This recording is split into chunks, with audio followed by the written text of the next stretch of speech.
کہتے ہیں شادی کا لڈو ایسا جو کھائے پچھتائے جو نہ کھائے پچھتائے۔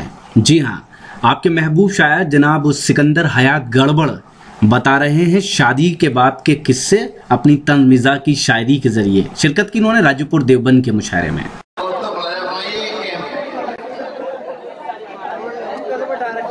کہ جب میرے دل میں اٹھی تھی ایک محبت کی ترنگ، جب میرے دل میں اٹھی تھی ایک محبت کی ترنگ، میرے ابا نے ہی میری کاٹ ڈالی تھی پتنگ۔ جب میرے دل میں اٹھی تھی ایک محبت کی ترنگ، میرے ابا نے ہی میری کاٹ ڈالی تھی پتنگ۔ اس حسینہ سے جو میرے پیار کا چکر چلا، میرے والد کا بھی اس پر ہو گیا تھا دل فدا۔ جب میرے دل میں اٹھی تھی ایک محبت کی ترنگ، میرے ابا نے ہی میری کاٹ ڈالی تھی پتنگ۔ اس حسینہ سے جو میرے پیار کا چکر چلا، میرے والد کا بھی اس پر ہو گیا تھا دل فدا۔ اس حسین کے واسطے ابا سے میری ٹھم گئی، دیکھتے ہی دیکھتے وہ میری اماں بن گئی۔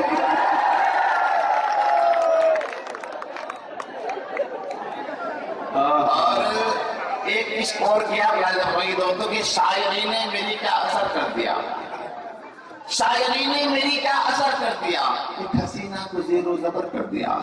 شعر سنتے ہی وہ مسکرانے لگی اور دانتوں میں پلو دبانے لگی۔ پھر شب و روز ایک مرحلہ چل پڑا، اس سے ملنے کا پھر سلسلہ چل پڑا۔ ایک دن میری باہوں میں تھی وہ مگر اس کے والد وہاں آ گئے بے خبر۔ دیکھتے ہی انہیں کیا سے کیا ہو گیا، عشق چاہو سب سے ہوا ہو گیا۔ پورے غصے میں وہ کون ہے یہ گدھا، اور مجھے چاہیے اس کے گھر کا پتہ۔ وہ جواباً بہانہ بنانے لگی، ہاتھ پکڑا میرا اور گانے لگی، بھیا میرے راکھی کے بٹن کیا کہنے گئی واہ واہ۔ اور آزاد ایک چھوٹی سی نظر پڑھ کے جانا چاہوں گا آپ سب نظر پڑھیے کہ ایک لڑکی کو دیکھا تو کچھ ہوا، پاس جا کر کے جیسے ہی اس کو چھوا۔ ایک لڑکی کو دیکھا تو کچھ ہوا، پاس جا کر کے جیسے ہی اس کو چھوا۔ اس کے چھوتے ہی ایسا ہوا میرا حال، اتنے جوتے پڑے منہ ہوا لال لال۔ میں تڑپتا ہوا جب گیا اپنے گھر، میری بیوی یہ بولی مجھے دیکھ کر، لڑکی پٹا کے آیا جوتے بھی کھا کے آیا، سر کو پٹا کے آیا میرا پیا گھر آیا۔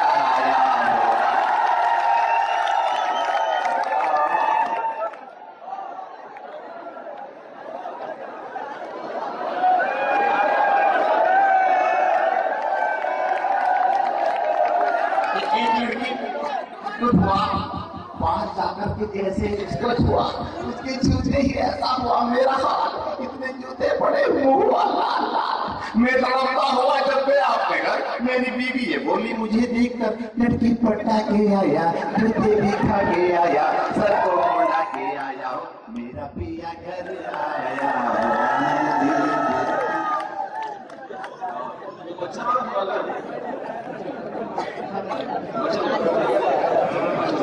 ایک نظر پڑھ کی اجازت معلوم نہیں ہے کہ کہا بیگم نے ہم سے کیا تمہیں کچھ یاد ہے گڑبڑ، ہماری زندگی ایک اس لیے ناشاد ہے گڑبڑ۔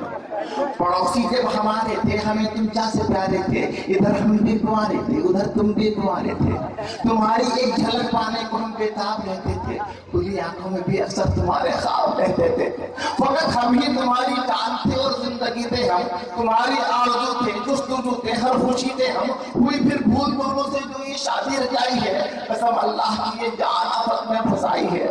تمہاری قربتوں سے اب تو من میں آگ لگتی ہے، نظر جب تم پہ پڑتی ہے بدن میں آگ لگتی ہے۔ چلو اب جو کرے اس پیار میں پھر تازگی آئے، مزاجوں میں وہی پھر لذت آوارگی آئے، گلے جو پڑ گئی رسمیں انہیں ٹھکرائے ہم دونوں، چلو ایک بار پھر سے اجنبی بن جائے ہم دونوں۔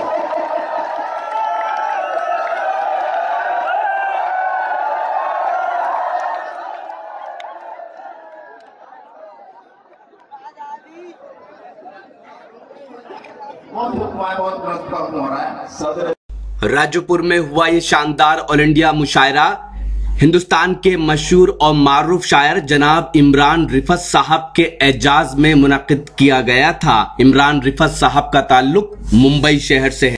اس مشاعرے کے کنوینر رہے ہندوستان کے مشہور اور معروف شاعر جناب وسیم راجو پوری۔ اس مشاعرے کے کو کنوینر رہے جناب سلیم ہاشمی صاحب۔ اور اس مشاعرے کے دوسرے کو کنوینر رہے شاعر جناب مسرور تابش صاحب۔ اس مشاعرے کی شاندار نظامت کی ہندوستان کے مشہور اور معروف ناظم مشاعرہ اور شاعر جناب واصف فاروقی صاحب نے۔ تو یہ تھا دیوبند، جی ہاں، ہندوستان کے شہر دیوبند سے 14 کلومیٹر دور راجو پور گاؤں کا آل انڈیا مشاعرہ۔ امید کرتا ہوں یہ مشاعرہ آپ کو اچھا لگا ہوگا۔ یہ مشاعرے کا ایک ویڈیو نہیں ہے، اگر آپ پورا مشاعرہ دیکھنا چاہتے ہیں یا اور مشاعرے دیکھنا چاہتے ہیں تو وزٹ کیجئے ہماری ویب سائٹ www.mushairalive.com۔ اگر آپ فیس بک پر ہیں تو فیس بک پر ہمیں فالو کریں، پتہ ہے www.facebook.com/mahfil.mushaira۔ اگر آپ چاہتے ہیں کہ آپ کے مشاعرے بھی انٹرنیٹ کی دنیا میں پہنچیں تو کانٹیکٹ کیجئے ہم سے، ہمارا موبائل نمبر ہے 9997640286۔ پھر کسی شہر سے کسی اور مشاعرے کو آپ تک پہنچائیں گے کیمرہ پرسن ندیم خان کے ساتھ شفیق خان، راکی ٹاک کے لیے۔